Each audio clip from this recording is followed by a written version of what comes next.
ప్రార్థన చేసుకుందాం. మహాపరిశుద్ధుడైన తండ్రి, ఈ శనివారం రాత్రి కూడా నీ దయను కనికరమును మా అందరిపై ఉంచినందుకు స్తోత్రాలు. నీ చిత్తములో ఉన్నటువంటి బిడ్డలమైన మమ్మల్ని అందరినీ మీరు కనికరపడుతూ కృప చూపిస్తూ వచ్చిన నీ ప్రేమను బట్టి స్తోత్రాలు. అంత్య దినాల్లో నాయనా నీ శక్తి కలిగిన బలమైన స్వరాన్ని వినిపింపచేస్తూ నీ ప్రజలతో నాతో మీరు మాట్లాడుతున్న నీ ప్రేమను బట్టి కృతజ్ఞతాస్తుతులు చెల్లిస్తున్నాను.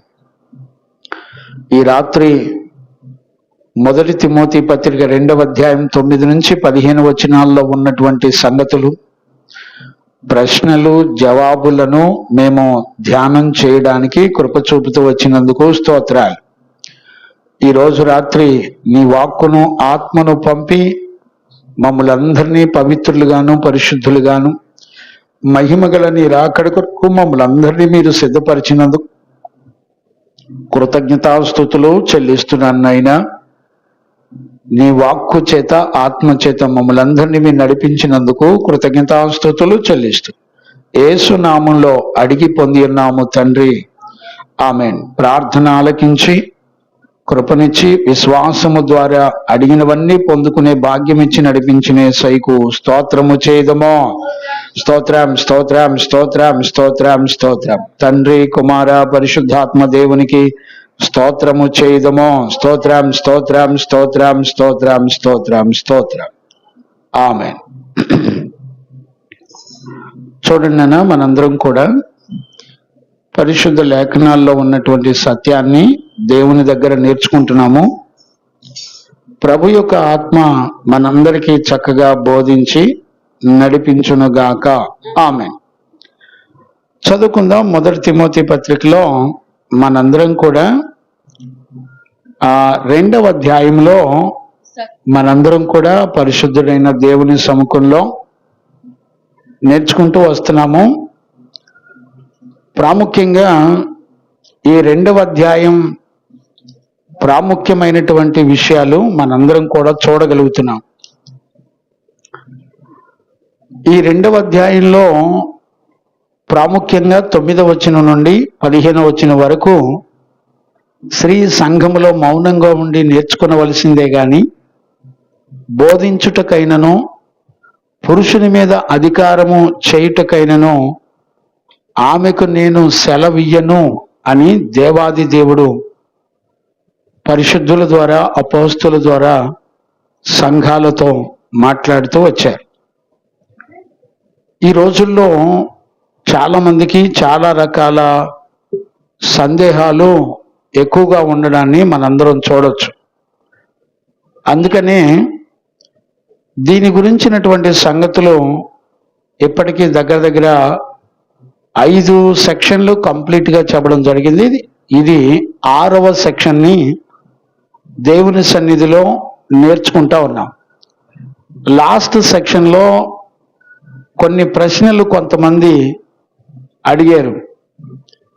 కొంతమంది ఏమని అడిగారంటే 68వ కీర్తన 11వ అధ్యాయంలో 11వ వచనంలో స్త్రీలు, దానిని ప్రకటించు స్త్రీలు సైన్య సమూహాల వలె ఉన్నారు కదా, మరి స్త్రీలు ఎందుకు సువార్త లేకపోతే సంఘానికి కాపరిగా ఉండకూడదు అని అడిగారు. దానికి ఆన్సర్ ఆల్రెడీ లాస్ట్ సెక్షన్లో ఇవ్వడం జరిగింది. 2వ ప్రశ్న ఏంటంటే, అకుల్లా పిస్కిల్లాలు ఇద్దరు కలిసి సువార్త ప్రకటించారు కదా, మరి మనం కూడా అలా స్త్రీలు సంఘానికి కాపరిగా ఉండి సేవ చేయొచ్చు కదా అనే ప్రశ్నకి ఆన్సర్ కూడా చెప్పడం జరిగింది. 3వది ఫిబే సంఘములో పరిచారకురాలుగా ఉండడాన్ని మనం చూస్తున్నాం. ఈ మధ్య సంఘంలో స్త్రీలని పాస్టర్ అంటలా. శబ్దాన్ని జాగ్రత్తగా వినండి. పాస్టర్ అంటలా, సేవకురాళ్ళు అంటున్నారు వెరైటీగా. పరిచారకురాలు పరిచర్య చేయడానికి సహాయంగా సంఘములో స్త్రీలు ఉండాలని చెబితే ఈ రోజున పాస్టర్ అంటలేదండి. పాస్టర్ గారు, సురేష్ గారు, పాస్టర్ కాదంట, సేవకురాలు అంట. అంటే ఆ పదం పెట్టుకొని సేవ చేయొచ్చు అన్నట్టుగా పిలువబడుతున్నట్టుగా వేరే దైవజనులు నాకు చెప్పారు. నేను ఆశ్చర్యపోయా. అయ్యా, అలాంటి పిలుపు కానీ అలాంటి మాటలు కానీ బైబిల్లో ఎక్కడా లేవని చెప్పి చెప్పడం జరిగింది. తర్వాత 4వ ప్రశ్న మనం చూస్తే 2వ యోహాను పత్రికలో అమ్మగారికి పిల్లలకు వ్రాయినది అని పరిశుద్ధ లేఖనాల్లో ఉంది కదా అని అడిగారు. దానికి కూడా అమ్మగారు అంటే సంఘమును స్త్రీతో పోలుస్తూ పరిశుద్ధులు మాట్లాడినట్లుగా లాస్ట్ సెక్షన్లో నేను ఆల్రెడీ చెప్పడం జరిగింది. అన్ని వాక్యానుసారంగా ప్రతిదీ కూడా చక్కటి రెఫరెన్స్లు తీసి చూపిస్తూ వచ్చాను. ఈ 4 ప్రశ్నలు గత కాలంలో అడిగారు, వాటికి ఆన్సర్లు చెప్పడం జరిగింది. ఈరోజు కూడా కొన్ని ప్రశ్నలు పాత నిబంధన నుంచి కొన్ని ప్రశ్నలు అడిగారు. ఏమని అడిగారంటే, అయ్యగారు మీరు చెప్పింది మంచిదే, కానీ పాత నిబంధనలో కూడా చాలా మంది స్త్రీలని దేవుడు వాడుకున్నాడు కదా, అక్కడ వాడుకున్నాడు కాబట్టి కొత్త నిబంధన సంఘంలో కూడా దేవుడు వాడుకోవచ్చు కదా, తప్పే ఉంది అని అడిగారు. నేను వాళ్ళని అడిగినప్పుడు వాళ్ళు ఎవరెవరి పేర్లు చెప్పారంటే, మిరియాము గురించి, దెబోరా గురించి, హుల్దా గురించి, హన్నా గురించి, ఫిలిప్పు కుమార్తెల గురించి, సమరయ్య స్త్రీ గురించి, మగ్దలేని మరియా గురించి, ఏంటంటో చాలా విషయాలు అడిగారు. నేనేమంటానంటే, ఇవన్నీ కూడా బరువు లేని ప్రశ్నలు, కానీ ప్రతి ప్రశ్నకి ఆన్సర్ చెప్పాలి. ప్రతి ప్రశ్న ఆన్సరు తెలుసుకోవటం చాలా మంచిది. వాళ్ళు చక్కగా అడిగారు. వాళ్ళు ఏమని అడిగారంటే, అయ్యా దెబోరా ఉంది కదా, మరి మిరియాం ఉంది కదా నిర్గమకాండంలో, మరి పాత నిబంధనలో కూడా వాళ్ళను దేవుడు చక్కగా వాడుకున్నాడు కదా, హుల్దాను కూడా వాడుకున్నాడు కదా, కొత్త నిబంధనలో హన్నాను వాడుకున్నాడు కదా, ఫిలిప్పు కుమార్తెలను కూడా వాడుకున్నాడు కదా అని ఇలా చాలా ప్రశ్నలు అడిగారు. నేను ఈరోజు రాత్రి ఒక్కొక్క ప్రశ్నకు ఆన్సర్ చెప్పడానికి నేను ఇష్టపడుతున్నా. ఇంకా ఎన్ని ప్రశ్నలు వస్తాయో నాకు తెలియదు. ఇంకా కొన్ని జనరల్ ప్రశ్నలు కూడా అడిగారు. ఏమని అడిగారంటే, మీరు 8వ వచనంలో అన్ని ఏమంటది ప్రతి స్థలమందు అని కూడా, ఆ మాట కూడా కొంచెం సందేహంగా అడిగారు. వాటన్నిటికీ వివరణ ఇవ్వాలని ఈరోజు రాత్రి దేవుని సంఘములో నిలబడి ఈ విషయాలన్నీ చెప్పాలి, ప్రజలకు తెలియాలి. ఎందుకంటే ఇవన్నీ కూడా రేపు మనల్ని అడుగుతారు. అంటే ఇవన్నీ కొంతమంది అడిగారులేండి, అడిగిన దాని ప్రకారంగా ప్రశ్నలకు ఆన్సర్లు చెప్పడం జరుగుతుంది. చూడండి, పాత నిబంధనలో నుంచి కొన్ని ప్రశ్నలు అడిగినప్పుడు చాలా విషయాలు మనం నేర్చుకోవాలి, తెలుసుకోవాలి. మొట్టమొదటిసారిగా మిరియాము గురించి మాట్లాడుతున్నట్టుగా మనం చూడవచ్చు. మిరియాము గురించి మాట్లాడినప్పుడు నిర్గమకాండం 15వ అధ్యాయం 20వ వచనంలో ఆమెను గురించి చక్కగా రాయబడింది. చదవండి అన్న, ఆ మాటలు మనం చదువుకుందాం. మరియు అహరోను సహోదరియు ప్రవక్తకీనియు అగు మిరియాము తంబురను చేత పట్టుకునేను. మిరియాము ఆమె తంబురులు చేత పట్టుకొని దేవుని స్తుతిస్తూ నాట్యమాడుతూ స్త్రీలందరినీ కూడా నడిపించినట్టుగా మనం చూడొచ్చు. వాస్తవానికి మరి వీళ్ళు ప్రశ్న అడిగేటప్పుడే వీళ్ళకి లేఖనాలు తెలుసో తెలీదో నాకు తెలియదు. ఎలా అడుగుతున్నారు, ఏ ఉద్దేశంతో అడుగుతున్నారు కూడా నాకు తెలియదు. అసలు ప్రవక్తలు ఆ న్యాయాధిపతులు ప్రవక్తలను దేవుడు ఎందుకు తీసుకొచ్చాడు చాలా మందికి తెలియదండి. యెహోషువ చనిపోయినప్పుడు న్యాయాధిపతులను తీసుకొచ్చాడు. ఎందుకంటే ఇశ్రాయేలు ప్రజలకు రాజు లేడు కాబట్టి. ఇక్కడ మిర్యాము విషయంలో చూస్తే మోషేని నాయకుడిగా చేశాడు, అహరోనునేమో మంచి లీడర్గా చేశాడు. గమనించారా? పురుషులు ఉండంగా నాయకత్వాన్ని ఎక్కడా కూడా పాత నిబంధనలో కానీ కొత్త నిబంధనలో కానీ దేవుడు ఎక్కడా కూడా స్త్రీలకు ఇవ్వాల. ఈ విషయాలు చాలా జాగ్రత్తగా అర్థం చేసుకోవాలి. నేను చెప్పినది అంతా కూడా దేని గురించి టాపిక్ అంటే 1 తిమోతి పత్రికలో 2వ అధ్యాయం 9వ వచనం నుండి 15 వరకు సంఘములో నాయకురాలుగా స్త్రీ ఉండకూడదు అనే టాపిక్. అంటే సంఘంలో ఎవరెవరు నాయకులుగా ఉండి సేవ చేయాలి అనే విషయాన్ని బోధించినటువంటి టాపిక్. ఇప్పుడు నేనేం అడుగుతున్నానంటే పాత నిబంధనలో ప్రవక్తకి కొత్త నిబంధనలో సంఘము గురించిన మాట్లాడిన విషయాలకి ఏమన్నా సంబంధం ఉందండి? ఆమె ఒక ప్రవక్తకి, మిరియాము ప్రవక్తకి, అంతేగాని ఆమె ఇశ్రాయేలు ప్రజల్ని నడిపించే నాయకురాలు కాదే. నాయకత్వాన్ని వహించడానికి దేవుడు ఎక్కడ కూడా కనీసం పాత నిబంధనలు ఎక్కడ చోటు ఇవ్వలేదే. మీకు విషయం చెప్పనా, ఇశ్రాయేలు ప్రజల్ని ఏలుటకు అనేక మంది రాజులను దేవుడు ఎన్నిక చేసుకున్నాడు, కానీ స్త్రీని రాజులుగా ఎక్కడ చేయలా. ఒక దావీదు కాలంలో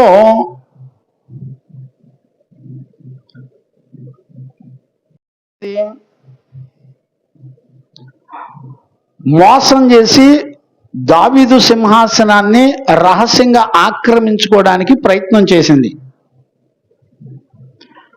ఇశ్రాయేలీలు 12 గోత్రాల్లో 12 మంది రాజులు రాజ్యం ఏలారు, కానీ 12 మంది న్యాయాధిపతులు న్యాయాధిపతులుగా ఉన్నారు రాజు లేని సమయంలో. రాజులు ఇశ్రాయేలు ప్రజలను పరిపాలించినప్పుడు కూడా ఎక్కడా స్త్రీని రాజరికంలో ఉంచలా. మీరు జ్ఞానంగా అర్థం చేసుకోండి. నేను ఎక్కువగా మాట్లాడాలని నాకు లేదు, కానీ విషయాన్ని తెలుసుకోండి. పాత నిబంధనలో మిరియాముకి దెబోరాకును కొత్త నిబంధన చర్చిని నడిపించే నాయకత్వానికి ఏమన్నా సంబంధం ఉందా అయ్యగారు? ఇప్పుడు వాళ్ళు ప్రవక్తలు లేకపోతే న్యాయాధిపతులు. ఇప్పుడు దెబోరాని న్యాయాధిపతిగా ఎందుకు నియమించాడు దేవుడు ఆ రోజుల్లో అంటే రాజులు లేరు కాబట్టి.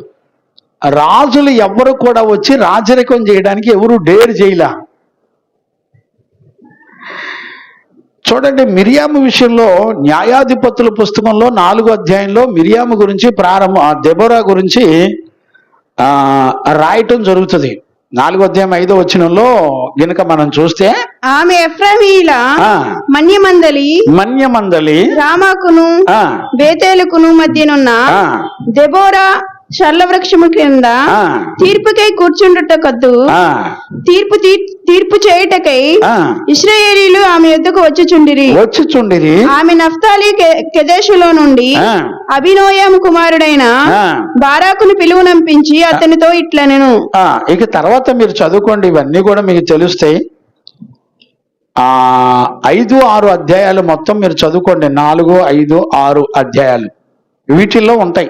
దెబోరాను గురించినటువంటి సంపూర్ణంగా ఉంటాయి. నేను అంత టైం తీసుకొని చెప్పాలని నాకు లేదులే, కానీ ఇప్పుడు దెబోరాని న్యాయాధిపతిగా ప్రవక్తగా దేవుడు నియమించాడు.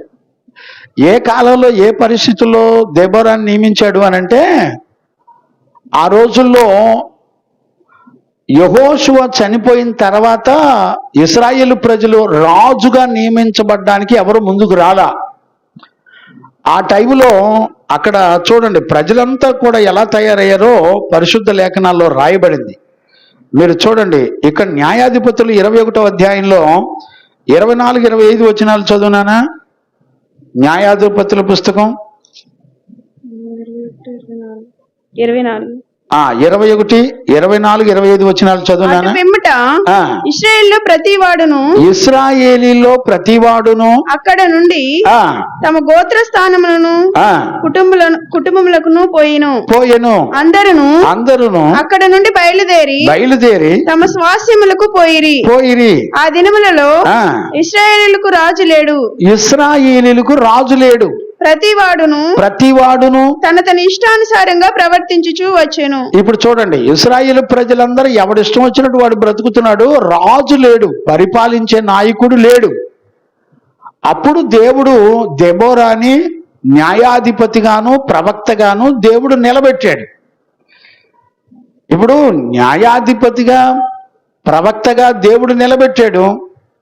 దానికి కొత్త నిబంధన యాజకత్వానికి సంబంధం ఏముందండి? అసలు ఆ టాపిక్ ఈ టాపిక్ సంబంధం ఉందా? ఇప్పుడు ప్రవక్తగా న్యాయాధిపతిగా నిలబెడితే కొత్త నిబంధనలకు వచ్చి దాన్ని చూపించి, ఇప్పుడు పాత నిబంధనలో సంఘం ఉందండి. పాత నిబంధనలో సంఘం ఎక్కడ లేదు. మోషేని నాయకుడిగా పెట్టి నడిపించాడు. అహరోన్ని మంచి లీడర్గా ఉంచి నడిపిస్తూ వచ్చాడు.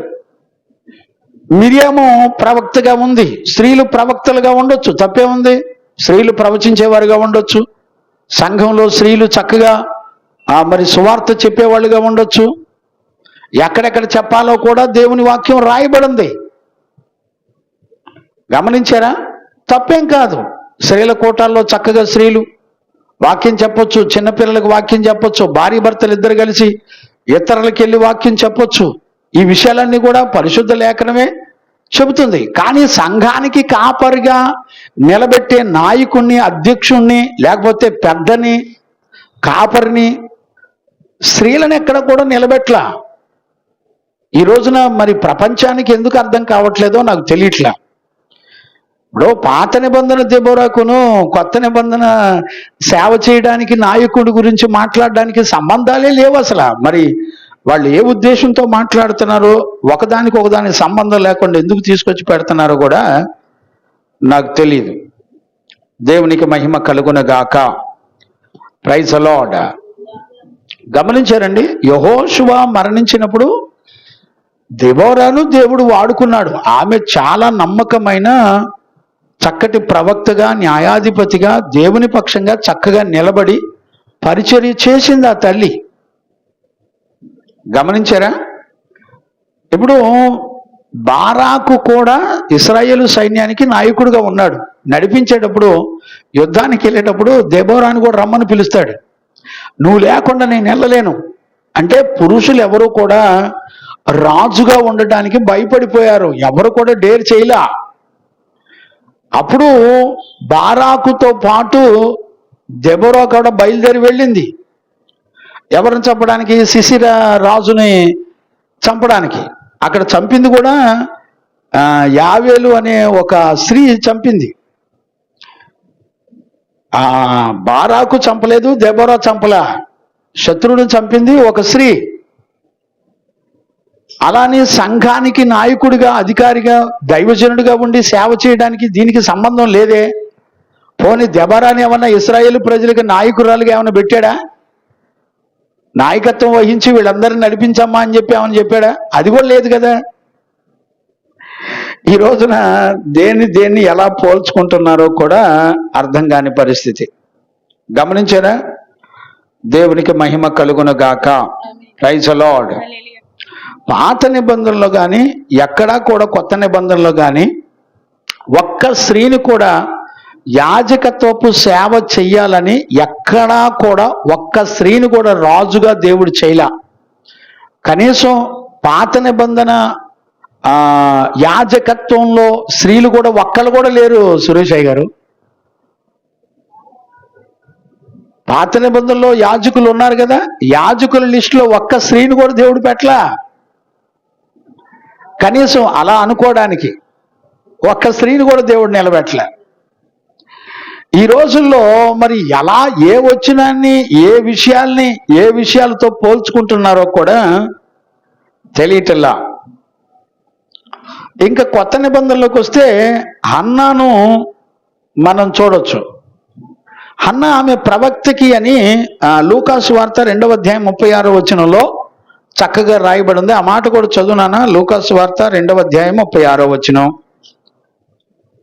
మరియు ఆషేరు గోత్రికురాలను సమూయేలు పనూయేలు కుమార్తెయునైన అన్నాను ఒక ప్రవక్తి ఉండెను. ప్రవక్తకి ఆమె, అంతేగాని అక్కడ సంఘాన్ని గాని మందిరాన్ని గాని నడిపించే నాయకురాలని, లేకపోతే ఆమె సంఘ పెద్ద అని ఎక్కడా కూడా అటు పాత నిబంధనలో కానీ కొత్త నిబంధనలో కానీ సేవా పరిచర్లో కానీ యాజకుల్లో కానీ ఒక్క చోట కూడా స్త్రీని నాయకురాలుగా పెట్టిన దాఖలాలు ఎక్కడా కూడా లేవు. పోనీ అక్కడ దాకెందుకు, ఈ బైబిల్ని రాయించిన ప్రవక్తలందరినీ చూడండి, పురుషుల్ని పెట్టాడు కానీ స్త్రీని పెట్టలా. కొత్త నిబంధన కానీ పాత నిబంధన కానీ మీరు ఎక్కడన్నా చూడండి, ఈ జీవ గ్రంథాన్ని రాసిన ప్రవక్తలు అని రాశాడు కానీ ప్రవక్తకీలు రాశారని కూడా ఎక్కడా చెప్పలా. కొత్త నిబంధనలో వాక్యం అంతా రాసింది పురుషులే, పాత నిబంధనలో కూడా వాక్యం అంతా రాసింది పురుషులే, స్త్రీలు ఎక్కడా రాయిలా. కనీసం రాయటానికి కూడా పర్మిషన్ ఇవ్వలా దేవుడు. ఈ రోజున మరి ఎలా చెప్తున్నారో నాకు అర్థం కావట్లా. లూకాసు వార్తలో హన్నాను గూర్చి కూడా చూపిస్తూ ఉంటారు. చాలా మంది వీళ్ళందరిని అడ్డం పెట్టి చూపిస్తారండి. ఏంటి, దెబొరా లేదా, హన్నా లేదా, మిరియాము లేదా? కాబట్టి వాళ్ళందరినీ ఆడోళ్ళు దేవుడు వాడుకున్నాడు కాబట్టి ఇక్కడ కూడా వాడుకోవచ్చు. అసలు ఎక్కడ లేదండి. కొత్త నిబంధన పరిచర్యలో కానీ పాత నిబంధన పరిచర్యలో కానీ యాజకత్వం సేవలో కానీ ప్రత్యక్ష గుడారంలో కానీ ఎక్కడా కూడా ఆడోళ్ళు నాయకత్వం చేసి లేకపోతే యాజకత్వంలో ఒక్క పేరు కూడా రాయించలా. జీవ గ్రంథాన్ని రాసి వాక్యాన్ని రాసే విషయంలో కూడా చూడండి, 12 మంది అపోస్తులను దేవుడు ఎన్నిక చేసుకున్నాడు. గుర్తుపట్టారా? ఎక్కడా కూడా వేరొకళ్ళని ఎన్నిక చేసి ఆయన మరి పరిచర్య చేయించుకున్నట్టుగా కూడా ఎక్కడా కూడా బైబిల్లో రాయలా. గమనించారా? ఇంకా అపోస్తల కార్యాల్లో ఫిలిప్పు కుమార్తెలు కూడా ఉన్నారు. 21వ అధ్యాయం 9వ వచనంలో ఫిలిప్పు కుమార్తెలు ఉన్నారు. వాళ్ళు చక్కగా ప్రవచించారు. వాళ్ళు చక్కగా సంఘములో ప్రవచించేవారిగా ఉన్నారు.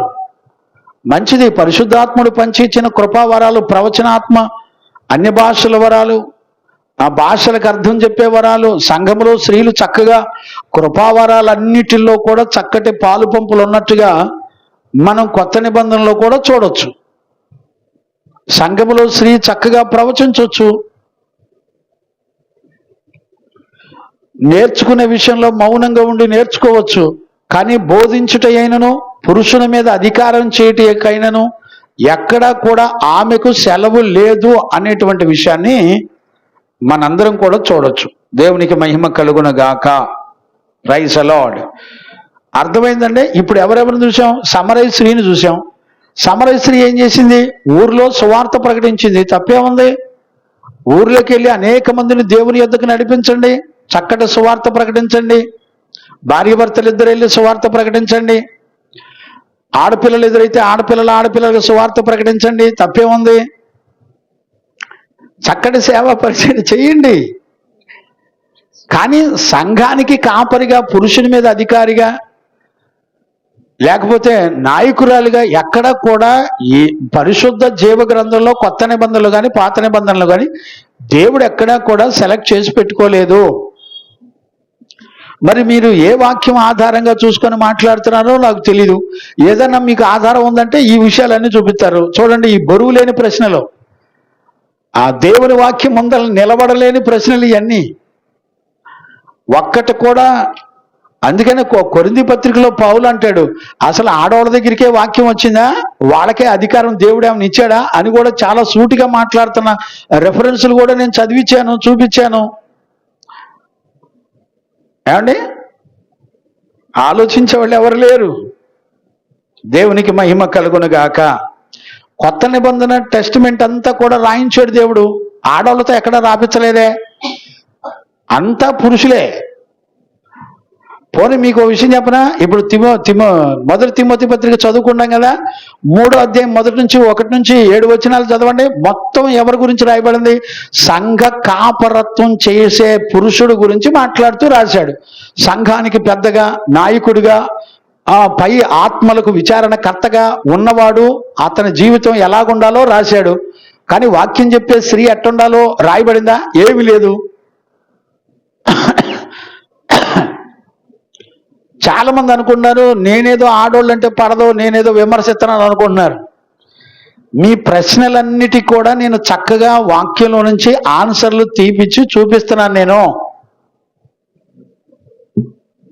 తీర్పు రోజును కూడా 7 సంఘాలను దేవుడు తీర్పు తీర్చేటప్పుడు నువ్వు యెజబెలను స్త్రీని సంఘములోను ఉండనిచ్చి పురుషుని కూర్చోబెట్టి దాని చేత వాక్యం చెప్పించుకుంటున్నావు. ఆ స్త్రీకి రక్షణ లేదు, మారు మనసు లేదు, పాప క్షమాపణ లేదు.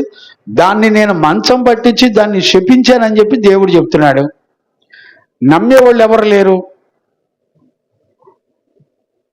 అందుకనే కొన్ని ప్రశ్నలకు ఆన్సర్లు కూడా చెప్పాలనే దృక్పథంతోనే నేను లాస్ట్ సెక్షన్లో, ఈ సెక్షన్లో కూడా నేను ప్రశ్నలకి ఆన్సర్లు చెప్పడం జరుగుతుంది. ఇప్పుడు పాత నిబంధన నుంచి అడిగిన ఏ ప్రశ్న కూడా దేవుని వాక్యం ముందల నిలబడే సామర్థ్యం లేదు. గమనించారా? అదేమనంటే పాత నిబంధనలో చాలా మంది స్త్రీలను దేవుడు అద్భుతంగా వాడుకున్నాడు కాబట్టి ఇప్పుడు కూడా వాడుకుంటాడు అంటున్నారు. వాడుకోవటం కాదు, సంఘంలో ఆ రోజున ప్రవక్తలు ఉన్నారు, కొత్త నిబంధనలు కూడా ప్రవచించే వాళ్ళు ఉన్నారు. ప్రవచించండి, ఆడపిల్లలు చక్కగా ప్రవచించవచ్చు, ప్రవచించకూడదని ఎవడు అడ్డం పడలేదు కదా.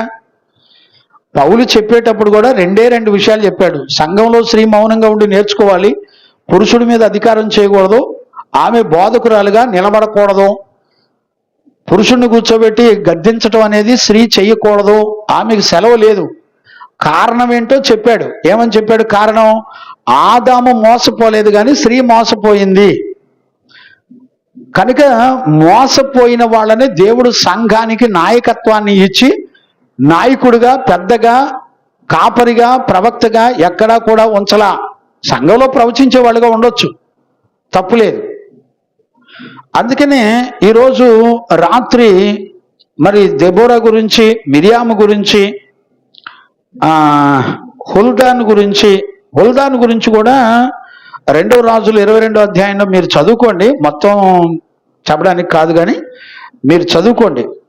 ఇవన్నీ కూడా 2వ రాజుల గ్రంథం 8వ అధ్యాయంలో, అదే 22వ అధ్యాయంలో 8వ వచనం నుంచి ఉంటుంది హుల్దాన్ గురించి. ఆమె కూడా ప్రవక్తకి ప్రవచించింది. ఆమె కూడా చాలా మందికి ఆమె గురించి తెలీదు. ఆమె భర్త కూడా చక్కటి పరిచర్య చేసే వ్యక్తి ఆయన. సో ఇక పాత నిబంధన ప్రశ్నలన్నీ కూడా ఎక్కడా కూడా పనికి రాకుండా, నిలబడడానికి వీలు లేకుండా అయిపోయింది. రెండవది, కొత్త నిబంధనలో హన్నా విషయం కానీ, ఫిలిప్ కుమార్తెలు కానీ, దెబోరా కానీ, లేకపోతే అంతకుముందు చెప్పాం కదా ఎవరి గురించి,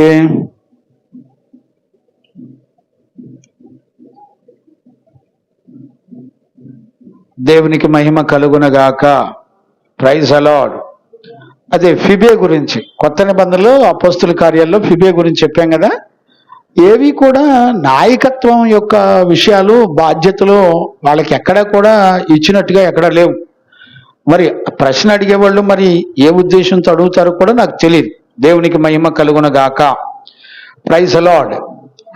రెండవది ఏంటంటే, ఒక ఆయన నన్ను అడిగిన ప్రశ్న ఏంటంటే, పాస్టర్ గారు మీరు చెప్పిందంతా బాగానే ఉంది, ఇప్పుడు ప్రతి స్థలమందు అని మీరు చెప్పారు కదా, మరి ఆ రోజుల్లో ఎఫ్ఎస్సి సంఘం వరకే, లేకపోతే అక్కడ ఉన్నటువంటి పరిస్థితుల వరకే పౌలు మాట్లాడారని చాలా మంది అంటున్నారు, బోధకులు కూడా బోధ చేస్తున్నారు అని చెప్పి మాట్లాడడం జరిగింది. ఇక్కడ మళ్ళీ చెప్తున్నాను, నేను ఫస్ట్ సెక్షన్లో ఆల్రెడీ చెప్పాను, నేను మళ్ళీ చెప్తున్నాను. నేను 3వ సెక్షన్లోనో 4వ సెక్షన్లో చెప్పాను. ఇవన్నీ కూడా మళ్ళీ కొంచెం దాన్ని వివరించడానికి నేను ఇష్టపడుతున్నాను. చూడండి, 8వ వచనం మళ్ళీ ఒకసారి చదువునానా. 1 తిమోతి పత్రిక 2వ అధ్యాయం కావున 8వ వచనం చదువునానా. కావున ప్రతి స్థలమందును, చూడండి, ప్రతి స్థలమందును పురుషులు కోపమును సంశయమును లేని చూడండి, వారే. ఇక్కడ ప్రతి స్థలమందు అని రాయటం జరిగింది. ఇక్కడ మనం ఇదంతా గమనించవలసినటువంటి ప్రాముఖ్యమైనటువంటి విషయం ఏంటంటే, ఈ 2వ అధ్యాయం ప్రారంభించేటప్పుడు పౌలు ఏ విషయాలు ప్రారంభించాడంటే, హోల్ యూనివర్సల్ అంటే సర్వ ప్రపంచం అంతటి గురించి మరి ప్రారంభించినట్టుగా మనం చూడొచ్చు. ఈ విషయాలన్నీ 2వ అధ్యాయం 1వ వచనం నుంచి 7 వచనాల వరకు నేను చెప్పిన విషయాల్లో దగ్గర 5 సెక్షన్లు చెప్పానండి. 5 సెక్షన్లో ఈ విషయాలన్నీ ఉన్నాయి. ఇప్పుడు అక్కడ 2వ అధ్యాయం ప్రారంభమే ఆయన ఏ విషయాలు చెప్పుకుంటూ వచ్చాడంటే, మన ప్రార్థన కానివ్వండి, విజ్ఞాపన కానీ, యాచనలు కానివ్వండి, ఇవన్నీ కూడా ప్రపంచంలో ఉన్న ప్రజలందరి కొరకు, రాజులందరి కొరకు, అందరు హోల్ యూనివర్సిల్లో ఉన్నటువంటి అందరి కొరకు మనం ప్రార్థన చెయ్యాలి అని ప్రారంభిస్తూ వచ్చాడు. వాళ్ళందరికీ సువార్త ప్రకటించబడాలి అని ప్రారంభిస్తూ వచ్చాడు. అంటే అర్థం ఏంటి? ఈ 2వ అధ్యాయం 1వ వచనం నుండి 6వ అధ్యాయం 2వ వచనం వరకు సంఘ పరిచర్యలు ఎవరెవరు ఏ పరిచర్యలు చేయాలో, సంఘములో ఎవరెవరి పాత్రలు ఎలా నడవాలో వాళ్ళ గురించి మాట్లాడినటువంటి పత్రిక ఈ 1 తిమోతి పత్రిక. అందుకనే మూలవాక్యం మనం ఏం ఎంచుకున్నాం? 1 తిమోతి పత్రిక 3వ అధ్యాయం 15వ వచనాన్ని మనం ఎంచుకున్నాం. అందులో ఏమనుంది? దేవుని మహిమ కలిగిన సంఘములో అయినను ప్రజలందరూ కూడా వారి వారి ప్రవర్తనల విషయంలో ఎలాంటి క్రియలు కలిగి ఉండాలో, ఎలాంటి ప్రవర్తనలు కలిగి ఉండాలో, జీవము గల దేవుని సంఘంలో ప్రజలందరూ ఎలాంటి ప్రవర్తనలు కలిగి ఉండాలో రాయటం జరిగింది. అంటే ఇప్పుడు మనకు అర్థం కావాల్సింది ఏంటంటే, ప్రపంచంలో ఉన్న ప్రజలందరి కొరకు, రాజుల కొరకు, అధికారుల కొరకు, వాళ్ళందరి కొరకు మనం ప్రార్థన చేయాలంటే సంఘ పరిచర్య అంతా ఎక్కడ జరిగినా, ప్రపంచంలో ఏ ఊరిలో జరిగినా, ఏ స్థలంలో జరిగినా, ఏ దేశంలో జరిగినా, ఎక్కడ జరిగినా, ఇదిగో ఈ సేవా విధానాలన్నీ కూడా ఇలా జరగాలి అని ప్రారంభిస్తూ వచ్చాడు. ఇంకా మీకు అర్థం కావాలంటే నేను ఒక మాట జ్ఞాపకం చేస్తాను, మీరు చదవండి. 1 కొరింథీ పత్రిక 1వ అధ్యాయము 1-2 వచనాలు చదవండి నాన్న. 1 కొరింథీ పత్రిక 1వ అధ్యాయము 1-2 వచనాలు చదవండి. దేవుని చిత్తం వలన యేసుక్రీస్తు యొక్క అపోస్తలుడుగా ఉండుటకు పిలువబడిన పౌలును సహోదరుడైన సోసేనేసును కొరింథీలోనున్న దేవుని సంఘమునకు అనగా క్రీస్తు యేసునందు పరిశుద్ధపరచబడిన వారై పరిశుద్ధులుగా ఉండుటకు పిలువబడిన వారికిని మనకును ప్రభువుగా ఉన్న మన ప్రభువైన యేసుక్రీస్తు నామమున ప్రతి స్థలములో, ఇప్పుడు చూడండి, యేసుక్రీస్తు నామంలో ప్రతి స్థలములో ప్రార్థించి వారికి అందరికీ, చూడండి, ప్రతి స్థలములో ఖచ్చితంగా చెప్పబడుతుంది. ఆయన నామంలో ఎక్కడైతే సంఘ పరిచర్యలు జరుగుతున్నాయో ప్రతి స్థలములో అని చెప్పడాన్ని మనం చూడొచ్చు. ఇందులోనే మనం 2వ అధ్యాయం 14వ వచనం కూడా చదువునానా. ప్రకృతి సంబంధమైన మనుష్యుడు 2వ కొరింథీ పుస్తకం 2వ అధ్యాయం 14వ వచనం. మా ద్వారా ప్రతి స్థలమందు అనుట చూడనా.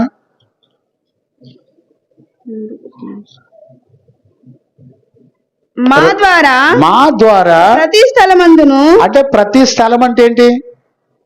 ప్రతి స్థలం అంటే ఎక్కడ సంఘ పరిచర్యలు ఏ ప్రాంతంలో, ఏ దేశంలో, ఏ రాష్ట్రంలో, ఏ గ్రామంలో, ఎక్కడ స్థలంలో పరిచర్య జరిగినా మా ద్వారా ప్రతి స్థలమందును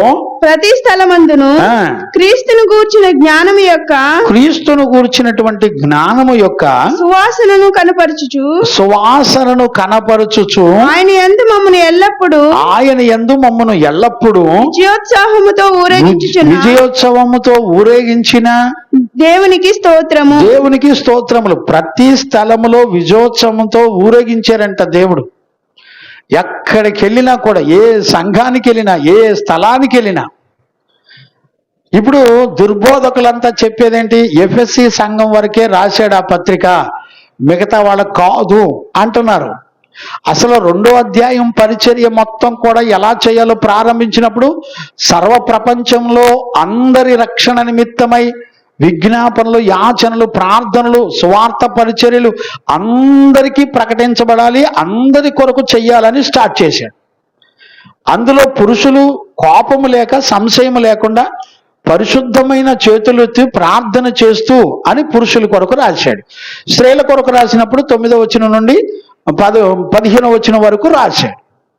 సంఘంలో స్త్రీ మౌనంగా ఉండి చక్కగా నేర్చుకునవలసిందే కానీ మరి పురుషుని మీద అధికారం చేయుటకైనను లేకపోతే బోధకురాలుగా ఉండుటకైనను మేము ఎక్కడ కూడా సెలవేమను. ఎక్కడెక్కడ ప్రతి స్థలములో సంఘ పరిచర్యలు ఎక్కడెక్కడ జరుగుతున్నాయో అక్కడక్కడ స్పష్టంగా చెప్పబడింది. ఇంకా మీకు కావాలంటే 1 తెస్సలోని పత్రిక 1వ అధ్యాయము 7-8 వచనాలు కూడా చదవన్నానా? 1 తెస్సలోని పత్రిక 1వ అధ్యాయము 7-8 వచనాలు. కాబట్టి మాసిదోనియాలోను అకయాలోను విశ్వాసులందరికీ మాదిరి అయితిరి. ఎందుకనగా మీ యొద్ద నుండి ప్రభు యొక్క వాక్యము మాసిదోనియాలోను అకయాలోను మారు మ్రోగెను. అక్కడ మాత్రమే కాక ప్రతి స్థలమందును, ఇప్పుడు చూసారా, ప్రతి స్థలమందు మారు మోగిపోయింది. వీళ్ళు దేవుని పిల్లలు ఎక్కడికి వెళితే అక్కడ సువార్త విషయాలన్నీ కూడా మారు మోగిపోయింది. ప్రతి స్థలంలో ఎక్కడికి వెళితే అక్కడ. ఇప్పుడు ఈ దుర్బోధకులంతా చెప్పేదేంటి? అక్కడేదో ఎఫ్ఎస్సి సంఘంలో అక్కడ కల్చరు, అక్కడ పరిస్థితులు అలా ఉన్నాయి కాబట్టి పౌలు వాళ్ళ కొరకే రాశాడని దాన్ని ఎంత చక్కగా మలుచుకుంటున్నారో చూడండి, ఎంత ఈజీగా మలుచుకుంటున్నారో చూడండి. ఇదంతా రాంగ్ డాక్ట్రిన్ అండి. స్త్రీలను తృప్తిపరచడానికి దుర్బోధకులు ఆడిన దుర్బోధ గమనించారా? ఈ విషయాలన్నీ కూడా దేవుని ఎదుట నేను ఉన్న ప్రశ్నలు, నన్ను అడుగుతున్న ప్రశ్నలన్నిటికీ ఆన్సర్లు ఇస్తున్నాను, సందేహాలన్నిటికీ ఆన్సర్లు ఇస్తున్నాను. విని బాగుపడేవాళ్ళు బాగుపడతారు. మేము ఇంతే అంటే పొండి, దేవుడు చూసుకుంటాడు మీ పరిస్థితి. రేపొద్దున నేను చెప్పిన అపోస్తుల ద్వారా ప్రకటించబడిన సువార్త కాకుండా వేరొక సువార్త వినేవాడు శాపగ్రస్తుడని రాసేసాడు. అంటే ఏమైనా ఎక్స్క్యూజ్ చేశాడా దేవుడు? ఏమన్నా అమ్మమ్మమ్మ మీ ఆత్మలు పాడైపోతాయి అమ్మమ్మ అని ఏమైనా జాలి పడ్డా? గలతీ పత్రిక చదువునానా 1వ అధ్యాయం 6వ వచనం. క్రీస్తు యొక్క కృపను బట్టి మిమ్మల్ని పిలిచిన వాణిని విడిచిపెట్టి భిన్నమైన సువార్త తట్టుకు మీరింత త్వరగా తిరిగిపోవట చూడగా నాకు చాలా ఆశ్చర్యం కలుగుతుంది. అది మరి ఒక సువార్త కాదు గాని క్రీస్తు యొక్క సువార్తను చెరపగోరి మిమ్మల్ని కలవరపరచువారు కొందరున్నారు. మేము మీకు ప్రకటించిన సువార్త కాక, చూడండి, మేము మీకు ప్రకటించిన అపోస్తుల ద్వారా ఈ భూమండలం మీద కొత్త నిబంధన పరిచర్యలో ప్రకటించిన సువార్త కాకుండా, మేము మీకు ప్రకటించిన సువార్త కాక మరి ఒక సువార్తను తూచని వెనక తిరిగి వచ్చి మేమైనను పరలోకం నుండి వచ్చిన ఒక దేవదూత అయినను మీకు ప్రకటించిన ఎడల అతడు శాపగ్రస్తుడు అవును గాక. అర్థమైందండి? అపోస్తులు చెప్పిన సువార్త పరిచర్యలో స్త్రీలని సంఘ నాయకురాలుగా, పాస్టర్గా ఎక్కడ అభిషేకం చేసినట్టు కానీ, సేవా పరిచర్యలు నాయకత్వాన్ని అప్పగించినట్టు కానీ ఎక్కడా కూడా ఒక్క రెఫరెన్స్ కూడా రాయలా అండి. ఎలా పడితే అలాగా వాక్యాన్ని వాళ్ళకు అనుకూలంగా మనుషుల్ని సంతోషపెట్టే అనుకూలమైన బోధకుల్ని ఎన్నిక చేసుకుంటున్నారు. సంఘంలో ఏంటంటే బిషప్ ఉండొచ్చు అంట, మరి బిషప్ అమ్మగారు అంట. మరి ఏ ఊర్లో ఏరుకొచ్చి పెట్టుకున్నారో? బిషప్ అంటే ఏంటి? ఇంగ్లీష్లో 3వ అధ్యాయం తిమోతి పత్రిక 3వ అధ్యాయం 1వ వచనంలో అక్కడ ఇంగ్లీషులో బిషప్ అని రాశాడు. బిషప్ అంటే తండ్రి, స్త్రీలింగం కాదు, పురుషలింగం. మరి వాళ్ళ ఇష్టం. ఇంకో విషయం చెప్పనా, దెబోరాని ఇశ్రాయేలీలకు తల్లి అని రాయబడి ఉందండి 5వ అధ్యాయంలో. న్యాయాధిపతుల్లో 5వ అధ్యాయంలో దెబోరాని తల్లి అని సంబోధించాడు. సంఘంలో చక్కటి తల్లిగా నువ్వు ఉండు, తప్పేం లేదు. ఆమె ప్రవక్తకి చూడండి న్యాయాధిపతి, ఆమెను తల్లిగా కూడా ఆ రోజుల్లో పాత నిబంధనలో తల్లిగా కూడా ప్రస్తావించడం జరిగింది. అంతేగాని సంఘానికి తల్లి అని ఎక్కడ చెప్పలా. నాయకత్వాన్ని స్త్రీలకు దేవుడు ఎక్కడా కూడా ఇవ్వలా. కారణం ఏంటో పౌలు చక్కగా ఏదైనా తోటలో ఆదాము మోసపోలేదు, స్త్రీ మోసపోయింది కాబట్టి కుటుంబంలో కానీ సంఘంలో కానీ ఆమెకు పురుషుడి మీద పెత్తనం చేసే అధికారం నేను ఇవ్వలేదు. ఎందుకంటే ఆదామును అప్పుడు మోసం చేసింది, మళ్ళీ పురుషుల్ని మోసం చేసి నాశనం చేసింది కాబట్టి వద్దని దేవుడు విడగొట్టాడు, పరిచర్య ధర్మాలను విడగొట్టాడు. నేనేదో దుర్బోధ చెప్తున్నట్టు ఫీల్ అవుతున్నారు. ఇవన్నీ రెఫరెన్స్లు కాదండి. మీ ఫోన్లకి సువార్త ఇవన్నీ పంపిస్తున్నానుగా, వింటున్నారుగా. మీ మనస్సాక్షి గద్దించట్లా? వాక్యాన్ని వదిలిపెట్టి శరీర ప్రేమ ఏంట్రా నాయనలారా? ఎక్కడ నేర్చుకున్నారు మీ భక్తి? రేపొద్దున వాక్యాన్ని బట్టి కదా దేవుడు తీర్పు తీర్చేది. ఇప్పుడు ఆ వాక్యంలో ఏమంటున్నారు? గలతీ పత్రికలో మనం ఏం చదువుకున్నాం? అపోస్తుల ద్వారా ప్రకటించబడిన సువార్త కాకుండా వేరొక సువార్త ఎవడైనా చెబితే వాడు శాపగ్రస్తుడు.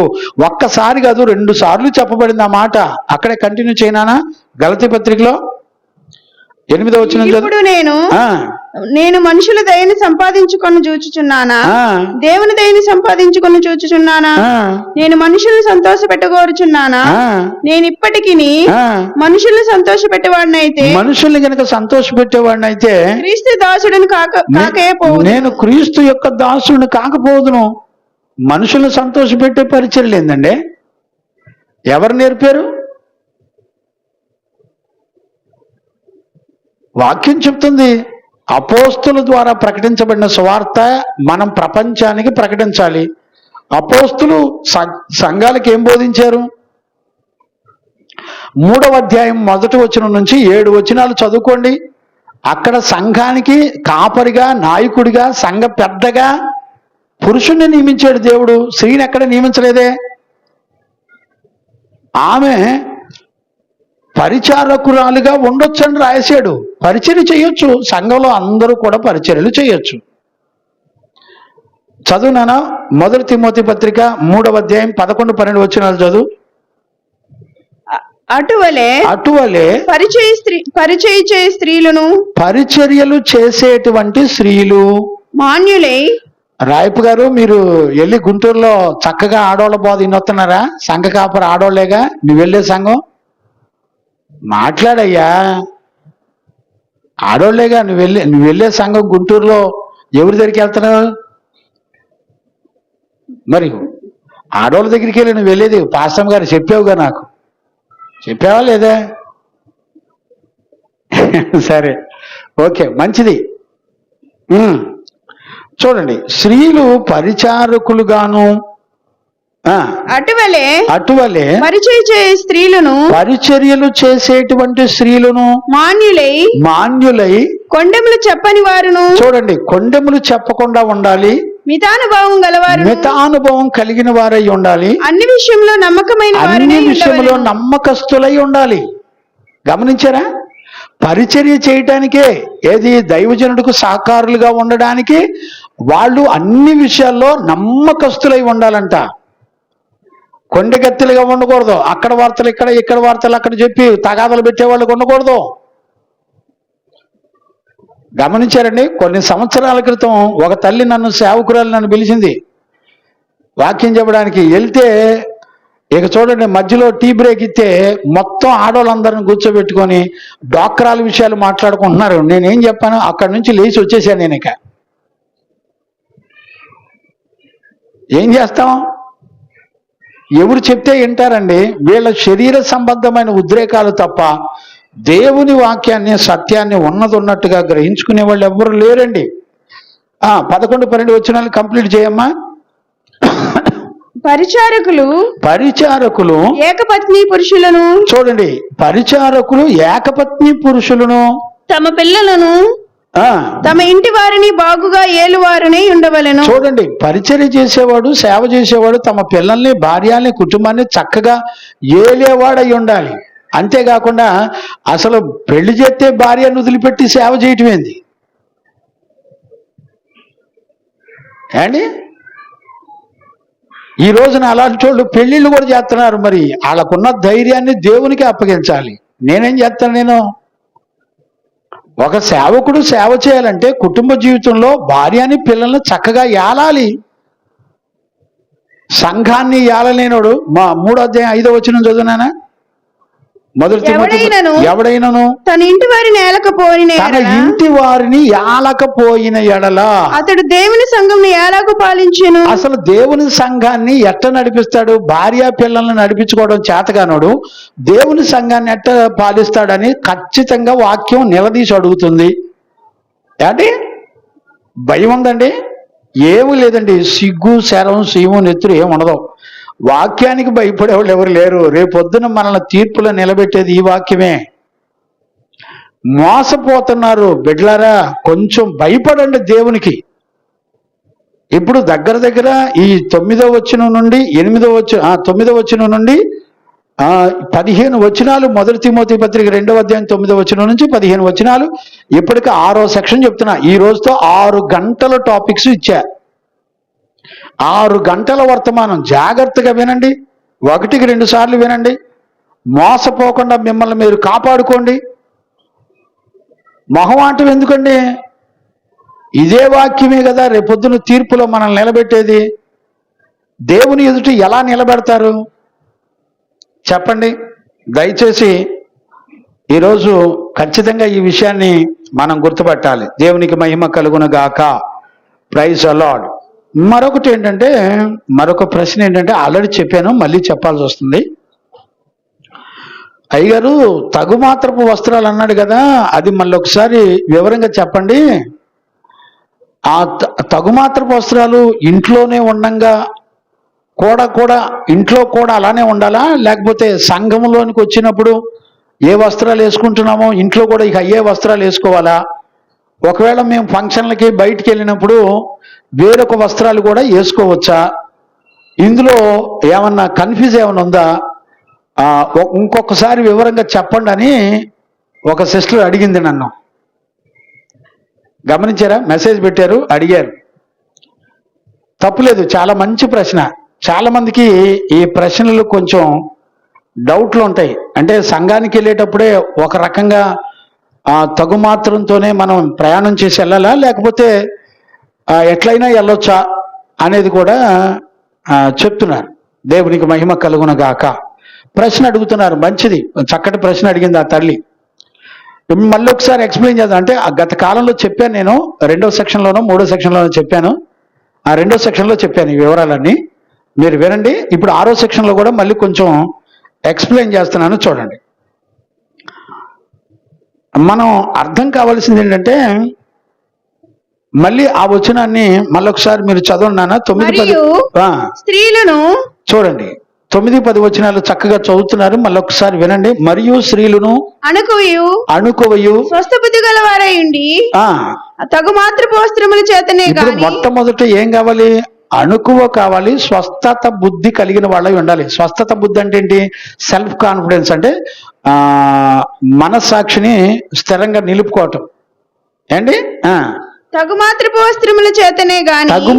వస్త్రముల చేతనే గాని జడలతోనైనను బంగారముతోనైనను ముత్యములతోనైనను మిగులు వెలగల వస్త్రములతోనైనను అలంకరించుకొనక దైవభక్తి గలవారమని చెప్పుకుని స్త్రీలకు తగినట్టుగా సత్క్రియల చేత తమ్మును తాము అలంకరించుకొనవలెను.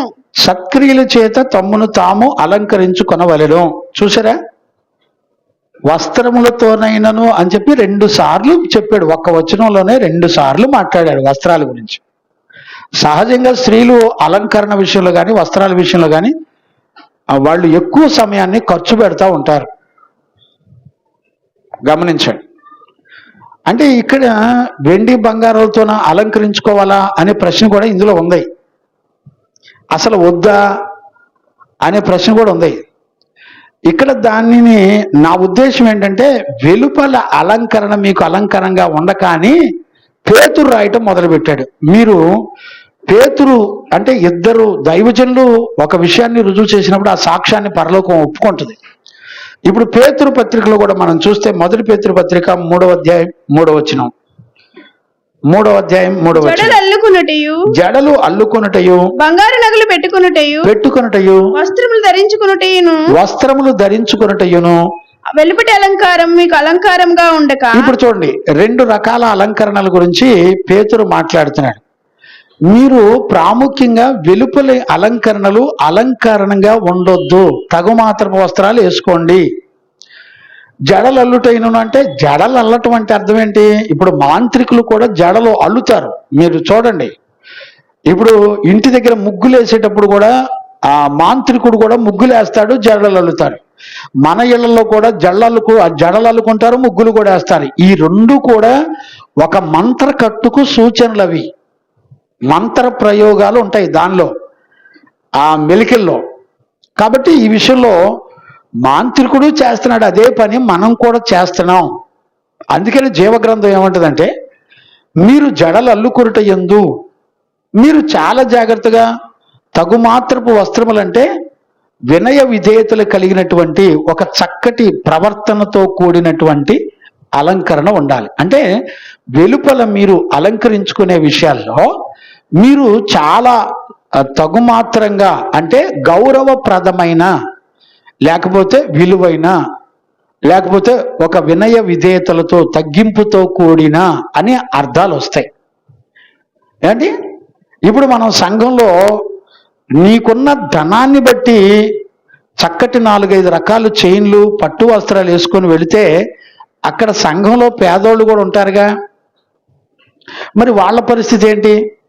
కొరింథీ సంఘంలో చెప్పినప్పుడు పౌలు ఏమని రాశాడు? సంఘంలో మరి వెలగలిగిన వాళ్ళు వెండి బంగారాలు పెట్టుకొని, ఉంగరాలు పెట్టుకొని, ఎక్కడ ఎఫెసీ 2వ అధ్యాయంలోనా 2:4లోనా? యాకోబు, క్షమించండి, యాకోబు 2:4లో చూడండి. యాకోబు పత్రిక 2వ అధ్యాయం 4వ వచనం. మీ మనసులో అమ్మా 2:2 నుంచి అంటే చూడనా, ఎలాగనగా బంగారపు ఉంగరములు పెట్టుకొని ప్రశస్త వస్త్రములు ధరించుకుని, చూడండి, ప్రశస్తమైన వస్త్రములు ధరించుకొని ఒకడు మీ సమాజ మందిరంలోనికి వచ్చినప్పుడు మురికి బట్టలు కట్టుకుని దరిద్రుడును, మురికి బట్టలు కట్టుకున్న దరిద్రుడును లోపలికి వచ్చిన ఎడల మీరు ప్రశస్త వస్త్రములు ధరించుకుని వాడిని చూచి సన్మానించి నీవిక్కడ మంచి స్థలం అందు కూర్చుండమని. ఇవన్నీ ఎక్కడ జరుగుతున్నాయి? సంఘంలో జరిగే పనులు. నువ్వు సంఘంలో వెండి బంగారాలు మంచి ఉన్నవన్నీ వెలగలయన్నీ వేసుకొని వచ్చి నువ్వు కూర్చుంటే, పేదోడినేమో కింద కూర్చోబెట్టి పక్షపాతాన్ని చూపించే పరిస్థితులు సంఘంలో కలుగుతున్నాయి. అందుకు దేవుడు ఏమంటున్నాడు? నానా, మీరు గౌరవప్రదమైనటువంటి వస్త్రాలు, రెస్పెక్టబుల్ గా ఉండేటువంటి, అంటే ఇతరులకు అభ్యంతరకరంగా, ఇతరుల పురుషులు కానీ ఇతరుల స్త్రీలకు కానీ, అబ్బా అక్క భలే రంగు వస్త్రాలు వేసుకొచ్చిందే, అక్క భలే పట్టు చీరలు వేసుకొచ్చిందే అనేటువంటి తలంపు లేకుండా ఉండాలి. మీరు జఫన్యా పుస్తకంలో కూడా ఒక మాట చదవచ్చు. 1వ అధ్యాయం 8వ వచనం. జఫన్యా పుస్తకం 1వ అధ్యాయం 8వ వచనాన్ని కూడా చదువుకోవచ్చు.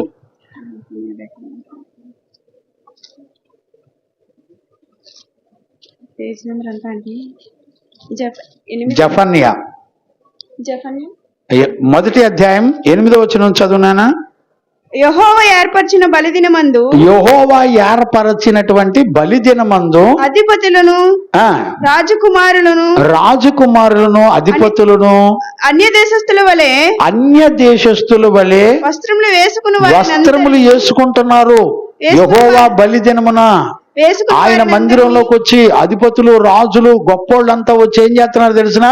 అన్యజనుల వంటి వస్త్రాలు వేసుకుంటున్నారు. దేవుడు ఏమంటున్నాడు? వాళ్ళని వేసుకుని వారిని అందరినీ అంటున్నాడా? కొంతమందినేనా? అందరినీ, వేసుకునేటువంటి అందరినీ నేను శిక్షిస్తాను అని దేవుడు చెప్తున్నాడు. ఇప్పుడు రంగుల వస్త్రాలు ఏముంటాయండి? ఇష్టాలు ఉంటాయి. అక్క ఈ డ్రెస్ బాగుందా, ఈ డ్రెస్ బాగుందా అని అడుగుతారు. కోరికలు ఉంటాయి, ఇష్టాలు ఉంటాయి. ఇప్పుడు శరీరంలో ఆశలు, ఇష్టాలు, కోరికలు చంపుకోవాలి. ఎందుకంటే శరీర ఆశలు, ఇష్టాలు అన్నీ కూడా ఏం చేస్తాయంటే నీలో పాపాన్ని పుట్టించి పాపం పరిపక్వమై మరణాన్ని కనే విధంగా చేస్తుంది. అందుకనే ఆశలు చంపుకోవాలి. బలిదినమందు మందిరాలకు వచ్చినటువంటి అధిపతులు, రాజకుమారులు, కుమార్తెలు వీళ్ళంతా కూడా అన్యజనుల వస్త్రాల వంటి వస్త్రాలు వేసుకుంటున్నారంటే వీళ్ళందరినీ దేవుడు శిక్షిస్తానంటున్నాడు. ఒక మందిరంలోకి ఉంగరాలు పెట్టుకుని ప్రశస్త వస్త్రాలు ధరించుకొని వస్తే మీరు పేదోడిని కింద కూర్చోమంటారు, మరి ప్రశస్త వస్త్రాలు వేసుకుని ఉంగరాలు పెట్టిన వచ్చినోడికేమో మంచి మంచి కుర్చీలు వేస్తారు. మీలో మీకు విభేదాలు వస్తాయి సంఘంలో. అందుకనే దేవుని ఉద్దేశం ఏంటంటే నువ్వు ఇంట ఉన్నా, బయట ఉన్నా, ఫంక్షన్లకు వెళ్ళినా, ఎక్కడికి వెళ్ళినా నువ్వు సింపుల్గా ఇతరుల మనసులు చెరిపే విధంగా కాకుండా గౌరవప్రదమైన సింపుల్గా ఉండాలి. ఇవాళ సంఘంలో ఆడోళ్ళు కానీ పాస్టర్ అమ్మలు కానీ ఇక వాళ్ళ ఎచ్చులు సోకులు అంతా ఇంత కాదు అండి. వాక్యం చెప్పే సేవకురాళ్ళకి, కాపర్లకే ఇంత మరి లిప్టిక్లు, మొఖాని పౌడర్లు, ఫెయిర్ అండ్ లవ్లీలు, పట్టుచీరలు, ఏందండి ఈ సేవలు అంటారా? వీటిని ఎక్కడ నేర్చుకొని వచ్చారు సేవ? ఎవరిని, ఏ వాక్యాన్ని ఆధారం చేసుకొని సేవకు వచ్చారండి వీళ్ళంతా? మీకు రేపు నెక్స్ట్ క్లాస్ నుంచి మీకు 1 తిమోతి పత్రిక 3వ అధ్యాయం మొదటి నుంచి స్టార్ట్ అవుద్ది. మొదటి నుంచి ఒక సేవ చేయవలసిన వాడు ఎలాగుండాలో మొత్తం చక్కగా 7 వచనాలు, అలాగే తీతు పత్రిక 1వ అధ్యాయం 5వ వచనం నుంచి సేవకుడు ఎలాగుండాలో అన్నీ రాసుకుంటూ వచ్చారండి. మీకు ఇప్పుడు 1 తిమోతి పత్రిక అయిపోయిన వెంటనే ఆల్రెడీ 2వ తిమోతి పత్రిక చెప్పేశాను నేను. నెక్స్ట్ 1 తిమోతి పత్రిక స్టార్ట్ చేస్తాను నేను. తీతు పత్రిక స్టార్ట్ చేస్తాను. 1 తిమోతి పత్రిక, తీతు పత్రిక స్టార్ట్ చేస్తాను నేను. ఇవన్నీ కూడా సేవకుడు సంఘంలో ఎలాగుండాలి, అతని జీవితం ఏంటి, ఎలాంటి వాడై ఉంటే సంఘానికి కాపరిగా ఉంటాడు అనే విషయాలన్నీ కూడా రాయబడ్డాయి. మీకు నెక్స్ట్ క్లాసులో 3వ అధ్యాయం స్టార్ట్ చేస్తాను. ఒక దైవజనుడు ఎలాంటి గుణ లక్షణాలు కలిగి ఉండాలో చాలా విషయాలు ఉన్నాయి. అవన్నీ కూడా మీకు తెలియచేస్తా వస్తాను. వచ్చిన వెంబడి వచ్చిన చక్కగా నేర్చుకుందాం. ఇవన్నీ కూడా దేవుని దగ్గర చక్కగా వివరంగా నేర్చుకుంటున్నాం మనం. ఇప్పుడు చూడండి, వాక్యం చెప్పాం, ప్రశ్నలు అడిగిన వాళ్ళకు కూడా ఆన్సర్లు చెప్తున్నాం కదా. ఎవరెవరు ఏ ప్రశ్న అడిగినా వాటన్నిటికీ చక్కటి ఆన్సర్లు మనం ఇస్తున్నాం కదా. గమనించారా? అందుకనే పేతురు ఏమంటాడంటే మీకు వెలుపల అలంకరణ మీరు అలంకరణగా ఉండమాకండి, పరిశుద్ధ స్త్రీలకు తగినట్టుగా సత్క్రియల చేత తమ అలంకరణలు అలంకరించుకోవాలి. సత్క్రియ అంటే ఏంటి?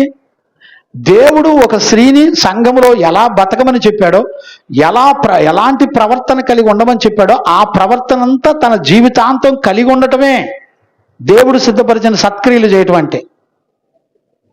అంటే బ్రతికినంత కాలం స్త్రీ దేవునికి ఇష్టమైన జీవితం చేయటమే దేవుని క్రియలు, సత్క్రియలు చేయటం అంటే. సత్క్రియ అంటే మంచి క్రియ, దేవుడు సిద్ధపరిచిన క్రియలు. ఎఫెసీ పత్రిక 2వ అధ్యాయం 10వ వచనం చదివితే మనకు దేవుడు సిద్ధపరిచిన సత్క్రియలు చేయడానికే దేవుడు మనలను సృష్టించెను అని రాయబడి ఉంది. దేవుడు సిద్ధపరిచిన క్రియలు అంటే ఏంటి? ఆయన దృష్టికి, ఆయన కను దృష్టికి ఒక వ్యక్తి, ఒక స్త్రీ ఎలాంటి జీవితం చేయాలో, ఆయన ఎలాంటి జీవితం చేయమని కోరుకున్నాడో తన జీవితాంతం ఆ జీవితం చేయాలని కోరుకొని చేయటమే ఆయన సిద్ధపరిచిన క్రియలు కలిగి బ్రతకటం. మరి ఇవాళ మరి ఎలా ఆలోచించుకుంటున్నారో నాకు తెలియదు. ఇంకా దైవజనుడుగా నేను చెప్తున్నానండి, ఇంకా మీరు ఎలాంటి ప్రశ్నలు అడిగినా నా ఫోన్కు మెసేజ్ చేయండి. మీరు ప్రశ్నలు అడగండి, నేను ఖచ్చితంగా మీ అందరికీ ఎక్స్ప్లెయిన్ చేస్తాను. నేను ప్రతిదీ కూడా మీకు రెఫరెన్స్లు చూపించి మరీ చెప్తున్నాను. నేను చాలా జాగ్రత్తగా గుర్తుపెట్టుకోండి. ఇక సత్క్రియలు అంటే ఎన్నున్నాయో చూడండి. 1 తిమోతి పత్రిక 5వ అధ్యాయం 10వ వచనం చదువునానా, చాలా విషయాలు ఉంటాయండి.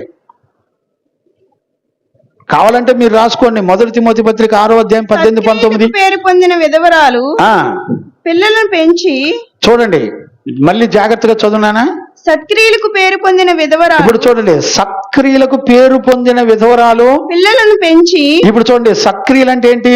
తమ కన్న పిల్లల్ని పరిశుద్ధులుగా నీతిమంతులుగా పెంచి తన భర్తని కుటుంబాన్ని కాపాడుకునేదే సత్క్రియలు కలిగిన స్త్రీ. ఈ రోజున అలాంటి స్త్రీలు ఉన్నారండి ఇళ్లలో. భర్త మాట వినే స్త్రీలు, అసలు భర్త మాటకి లోబడే స్త్రీలు అసలు ఎవడో కనపడతలే వాళ్ళ రోజున. ఎంత చక్కగా రాయబడిందో చూడండి, మళ్ళీ చదవన్నాను. చెవిగల వారు విందురుగాక.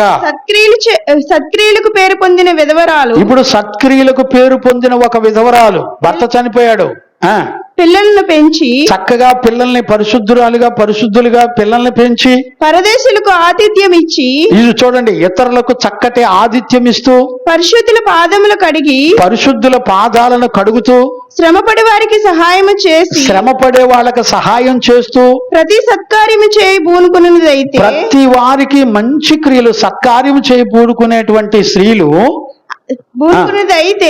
ఉండినదైతే ఆమెను విధవరాండ్రి లెక్కలో చేర్చవచ్చును. చూసారండి, సత్క్రియలు చేసేటువంటి స్త్రీలు ఇతరులను సన్మానిస్తారు, గణపరుస్తారు, వాళ్ళకి చక్కగా పరిశుద్ధులైతే పాదాలు కడుగుతారు, పరిశుద్ధులకు పరిచర్యలు చేస్తారు. ఏమండి రాయపు గారు, ఇవన్నీ వాక్యంలో ఉన్నాయిగా, అంతేనా? నా సొంత చెప్తున్నానండి. అనండి, అవునా కాదా? అన్నారా? దేవునికి స్తోత్రం. రైట్, దేవునికి మహిమ కలుగును గాక. ఇప్పుడు ఆ స్త్రీలలో సత్క్రియలు అంటే ఏంటి? చక్కగా పిల్లల్ని నీతిమంతులుగా పెంచాలి.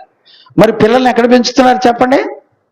పిల్లలకు పూలు పెట్టడం, నెయిల్ పాలిష్లు వేయటం, గోల్డ్ రంగులు వేయటం, ఫెయిర్ అండ్ లవ్లీల చేత ముఖానికి రూసుకోవటం, పౌడర్లు లేనిదే కదలలేరండి. మొన్న మధ్య ఏదో ఒక పౌడర్ టిన్ను గురించి రేట్ అడిగితే, పాండ్స్ అండి, ఊరికే అక్కడ ఎదురు కనపడితే అడిగా నేను రేట్ ఎంత అని. పౌడర్ అండి, ఇంత పౌడరు అంటే 50 గ్రాములు, అంటే 500 గ్రాములు పౌడర్ అండి, 370 రూపాయలు అంటండి. గుడ్లు గిరగిర తిరిగిపోయి అక్కడ కింద పడిపోతే మా ఇసాకు లేపాడు నన్ను పైకి. ఊరికే రేటు కనుక్కుందామని అడిగా నేను. 500 గ్రాములు పౌడరు 370 రూపాయలు అంటండి పాండ్స్. ఏమో నేనేం చెప్పాలి మరి. సత్క్రియలు అంటే ఇది, ఆతిథ్యం ఇచ్చుచు చక్కగా పరిశుద్ధులు కనపడితే పాదపరిచర్య చేస్తూ అన్ని విషయాల్లో జాగ్రత్తగా ఇరుగు పొరుగు మంచి మర్యాద కలిగినటువంటి జీవితం చేసేవాళ్ళు సత్క్రియలు చేస్తారు. ఇలాంటి స్త్రీలు సత్క్రియలు చేస్తారు. ఇంకా చూడండి, 1 తిమోతి పత్రిక 6వ అధ్యాయం 18-19 కూడా చదువునానా? వారు వాస్తవమైన జీవమును సంపాదించుకుని నిమిత్తము రాబోవు కాలమునకు మంచి పునాది తమ కొరకు వేసుకొనుచు మేలు చేసేవారిగాను సత్క్రియలు అనే ధనము గలవారును. ఏ క్రియలు అనే ధనం అంట? సత్క్రియలు అనేటువంటి ధనం కలిగిన వారును, ఔదార్యము కలిగిన వారును, తమ ధనముల్లో ఇతరులకు పాలిచ్చు వారినే ఉండవలెను. వాళ్ళ డబ్బుల్లో ఇతరులకు పాలివ్వాలి. సంఘ పరిశుద్ధులకి దైవజనులకి పాలివ్వాలి. ధనవంతులు అనుకో, వాళ్ళు పరిశుద్ధుల పరిచర్యకి చక్కగా సహకరిస్తూ ఉండాలి. ఇలాంటి భక్తి కలిగినటువంటి స్త్రీలనంట వాళ్ళు ఆత్మ సంబంధంగా మంచి సత్క్రియలు చేసేటువంటి ధనవంతులంట. సత్క్రియలు అలాంటి పిల్లలకి ఆత్మ సంబంధమైన ధనంతో సమానమని పోల్చాడు. ఏమండి, మీకున్న మంచి వస్తువులు పరిశుద్ధుల సేవలో వాడుకోవడానికి ఇస్తారండి? మీకున్న కారులు కానీ, బైకులు కానీ, మంచి వస్తువులు కానీ, దైవజనుడికి అవసరమైతే మీ బంగారాన్ని అమ్మి, ఒక వస్తువుని అమ్మి, అయ్యా మందిరం పరిచర్య చేయడానికి ఇస్తారండి? ప్రాణం పోయిన ఇరు. సత్క్రియల్లో డబ్బును త్యాగం చేస్తూ ధనవంతులై ఉంటే వాళ్ళు ధనాన్ని పరిశుద్ధుల పరిచర్యకి ఉపయోగించటం కూడా అది సత్క్రియ, అది దేవుని చేత మంచి క్రియలు అని దేవుని వాక్యం చెప్తుంది. ఉందండి ఆ మనస్సాక్షి? దైవజనుడు సంఘంలో ఇట్లాంటి అవసరాలు ఉన్నాయమ్మా అంటే నోరు తెరిచేవాళ్ళు లేదండి. సేవకుల సదస్సు ఉందమ్మా అంటే ఆలోచన కలిగి పరిశుద్ధుల అవసరాలు తీర్చేవాళ్ళు ఎవరు లేరండి. ఇంట్లో పిల్లలకి బంగారం శుద్ధలు కొనమని కొంటారు, చీట్లేసి అదేంటి పిల్లలకు ఫిక్స్డ్ డిపాజిట్లు ఏమని వేస్తారు. ఇవి సత్క్రియలు కాదండి. ధనవంతులై ఉంటే మీకు సత్క్రియ ఏంటి? పరిశుద్ధుల అవసరాలు తీర్చడం అనేది ఒక సత్క్రియ, మంచి క్రియ. గమనించారండి? దేవునికి మహిమ కలుగునుగాక. ఇలా చెప్పుకుంటూ పోతే చాలా ఉన్నాయండి. తీతు పత్రికలు కూడా చూడండి, 2వ అధ్యాయం 7-8 వచనాలు చూడండి. నేను ముగిస్తాను. చాలా ఉన్నాయిలేండి, ఊరికే ఒక రెండు ఎందుకో. పరపక్షమందు వాడు పరపక్షమందు ఉండువాడు మనల్ని గూర్చి చెడు మాట ఏదియో అనకుండా ఏది చెప్పనేరక సిగ్గుపడినట్లు అన్నిటి యందు నిన్ను నీవే సత్కార్యముల విషయమై. చూడండి, తీతుతో చెప్తున్నాడు పౌలు, అన్నిటిలో నీకు నీవే సత్కార్యముల యందు సత్కార్య విషయములై మాదిరిగా కనబరుచుకున్నాము. చూడండి, సత్కార్యములు అంటే ఏంటి? వాక్యానుసారమైనటువంటి జీవితమే సత్కార్యములు. తీతుకు చెప్తున్నాడు, అన్ని విషయాల్లో నువ్వు ఎవరి చేత తృణీకరించమాక. నేను వాక్యం చెప్పినందుకే అందరికీ నానా ఇదిగో సత్యవాక్యం ఏదో చెప్తుంది అన్నందుకే, వాక్యాన్ని బట్టి నన్ను విడిచిపెట్టి వెళ్ళిపోతే దేవునికి స్తోత్రం, నేనేం చేయగలుగుతాను? నేను అంత్య దినాల్లో నీతిమంతుల్ని ఖచ్చితంగా వదిలిపెట్టేస్తారు. మీరు చాలా జాగ్రత్తగా అర్థం చేసుకోండి. యేసు ప్రభు ఎలా ఒంటరివాడు అయిపోయాడో అలా ఒంటరివాళ్ళు అయిపోతారు నీతిమంతులు. నిజంగా సత్యవాక్యం చెప్పేవారిని ఎవ్వరూ ప్రేమించరండి. యేసు ప్రభుని అపోస్తులతో సహా శిష్యులతో సహా వదిలి వెళ్ళిపోయినట్టుగా అందరూ విడిచిపెట్టి వెళ్ళిపోతారు, గుర్తుపెట్టుకోండి. ఎందుకంటే వాళ్ళ సొంత ఇష్టానికి నీతిమంతుడు అడ్డం. ఎందుకంటే వాక్యం తప్ప నీతిమంతుడికి ఇంకేం తెలియదు. వాక్యంలో ఉన్న సత్యాన్ని బోధిస్తాడు తప్ప మనుషులు సంతోషపెడితే కల్పన కథలు చెప్పే బతుకు కాదు ఒక నీతిమంతుడి జీవితం.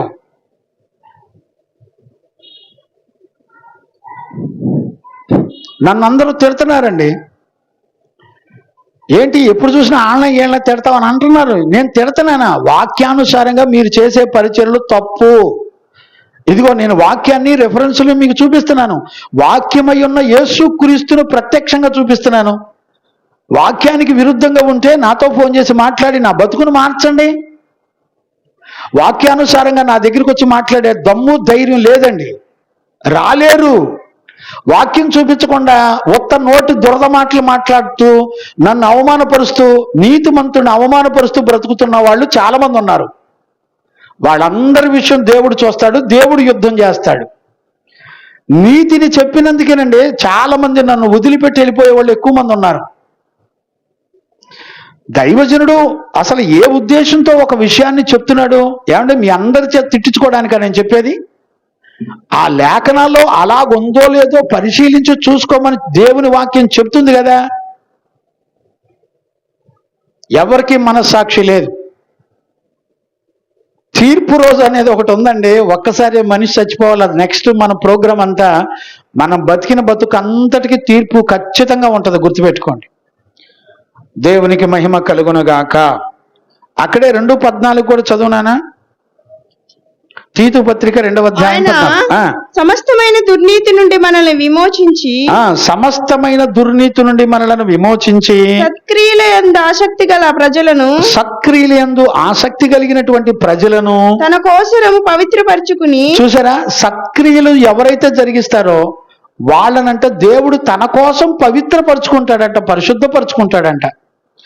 ఎవరిలో అయితే సత్క్రియలు అంటే దేవుడు వాక్యానుసారంగా ఎలా స్త్రీ పురుషులు సంఘంలో ఎలాంటి ప్రవర్తనలు కలిగి బతకమని చెప్పాడో, ఎవరెవరిని సేవకులుగా నాయకులుగా పెద్దలుగా నియమించాడో, ఎవరెవరికి ఏ పని బాధ్యతలు నియమించాడో అది చక్కగా చేయటం అనేదే సత్క్రియలు, దేవుడు నియమించినటువంటి క్రియలు. అలాంటి వారు పవిత్రపరుచుకుంటాడంట, అలాంటి వాళ్ళని దేవుడు. ఇప్పుడు నేను అడుగుతున్నాను ఒక ప్రశ్న, ఏమండి పరిశుద్ధ జీవితం వచ్చిందండి? భయం లేదు, భక్తి లేదు. ఎవరిని బెదిరిస్తారు మీరు? నాకు అర్థం కావట్లేదు. ఏమండి దయచేసి ఇంకా చాలా విషయాలు ఉన్నాయి. తీతు పత్రికలోని 3:2, తీతు పత్రికలోని 3:8, తీతు పత్రికలోని 3:14, హెబ్రీ పత్రిక 10:25, మొదటి పేతురు పత్రిక 2:12, మొదటి తిమోతి పత్రిక 2:15. చాలా రెఫరెన్సులు అండి, ఒకటి కాదు రెండు కాదు, చాలా రెఫరెన్సులు ఉన్నాయి సత్క్రియల గురించినటువంటి విషయం. అందుకని వాళ్ళ రోజున దైవజనుడిగా మిమ్మల్ని అందరినీ బ్రతుకులాడుకునేది ఒకటే, దేవుని వాక్యం చెప్తున్నటువంటి సత్యాన్ని గుర్తుపట్టి చక్కగా పరిశుద్ధ జీవితం చేయండి, చక్కగా దైవజనులను చక్కగా వెంబడించండి. లేనిపోయింది మనకెందుకండి? దేవుడు చెప్పని పద్ధతుల్లో నువ్వు భక్తి చేయాల్సిన అంత అవసరం ఏమొచ్చింది? మనుషులను సంతోషపెట్టి ఎంతకాలం భక్తి చేస్తావు? వాక్యాన్ని వదిలిపెట్టేసి ఎంతకాలం భక్తి చేస్తావు? రేపొద్దున మనం చనిపోయిన తర్వాత దేవుని వాక్యమే మనల్ని నిలదీసి తీర్పులో నిలబెట్టి అడుగుతుంది. ఏం సమాధానం చెప్తావు? ప్రకటన గ్రంథం 20 అధ్యాయం 12వ వచనం నుంచి చదువుకోండి, 11 నుంచి 12 నుంచి చదువుకోండి. ధర్మశాస్త్రం ప్రకారం వాక్యాన్ని నమ్ముకొని చనిపోయిన వాళ్ళందరూ ఆ ధర్మశాస్త్రం ప్రకారమే వాళ్ళందరికీ తీర్పు జరుగుతుందని రాయబడి ఉంది. ధర్మశాస్త్రం లేకుండా చనిపోయిన వాళ్ళకి ధర్మశాస్త్రం లేకుండానే తీర్పు జరుగుతుందని రాయబడి ఉంది. మరియు గొప్పవారేమి కొద్దివారేమి మృతులైన వాళ్ళందరూ కూడా ఆ సింహాసనం ఎదుట నిలబడి ఉండుట చూచి తిని అప్పుడు గ్రంథములు విప్పబడెను మరియు జీవగ్రంథమును వేరొక గ్రంథము విప్పబడ్డాయి. గమనించారా? వాటి గ్రంథముల చొప్పున వాటిలో ఏ విషయాలైతే ఉన్నాయో వాటి ప్రకారంగా దేవుడు మృతులైన వాళ్ళందరినీ తీర్పు తీరుస్తాడు. నాయనా, నువ్వు బ్రతికుండంగా వాక్యం చెప్పిన ప్రకారం సేవ చేసావా? వాక్యం చెప్పిన ప్రకారం బతుకు మార్చుకున్నావా? వాక్యం చెప్పిన ప్రకారం సత్క్రియలు చేసావా? వాక్యం చెప్పిన ప్రకారం తగుమాత్రపు వస్త్రముల చేత నీ జీవితాన్ని నడిపించుకున్నావా అని లెక్క అడుగుతాడు. ఏం చెప్తావు? ఏమో, మీ హృదయాలకి మిమ్మల్ని అప్పగిస్తున్నాను. నేను చెప్తున్నాను, సత్యాన్ని నమ్ముకొని వాక్యాన్ని నమ్ముకొని వాక్యం చెప్పిన ప్రకారం సేవకు సిద్ధపడి నేను వచ్చి సువార్త ప్రకటిస్తున్నాను. అపోస్తులు చెప్పని వాక్యాన్ని నేనెక్కడా చెప్పటం లేదు. సంఘాలకు అపోస్తులు చెప్పిన వాక్యం పరలోకం అంగీకరించింది. పరలోకం అంగీకరించిన వాక్యాలన్నీ కూడా చక్కగా కొత్త నిబంధనలో చక్కగా రాయబడ్డాయి. అవి మాత్రమే మీకు చెప్తున్నాను. వాటిలో ఉన్న సంగతులే మీకు నేర్పిస్తున్నాను.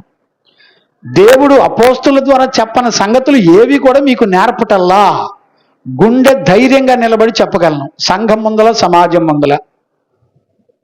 గుర్తుపెట్టుకోండి.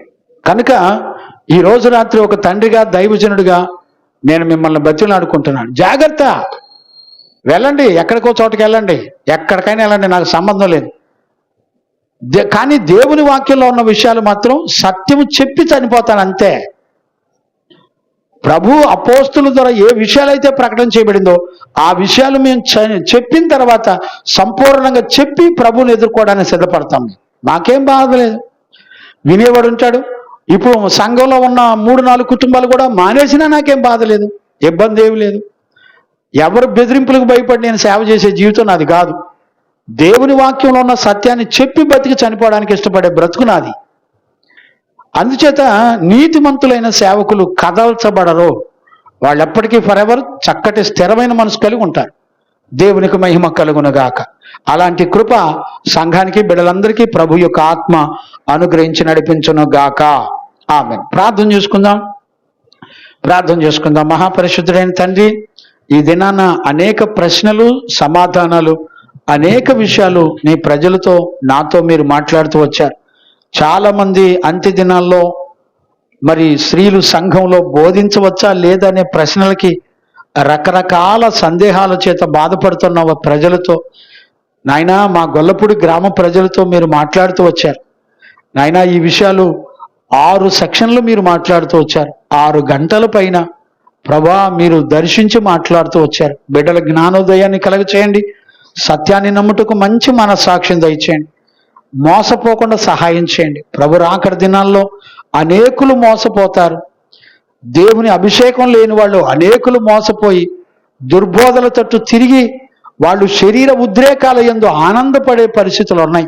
ప్రభా, నీ బిడ్డలకు సత్యవాక్యాన్ని తెలియజేస్తూ మా గ్రామాన్ని, ప్రజలను ప్రేమించి మీరు మాట్లాడుతున్నందుకు కృతజ్ఞతాస్తుతులు చెల్లిస్తూ, నాయనా, ఇంకా ఏదైనా సందేహాలు ఉంటే అడిగే బిడ్డలను, వారి హృదయాలను బలపరచండి.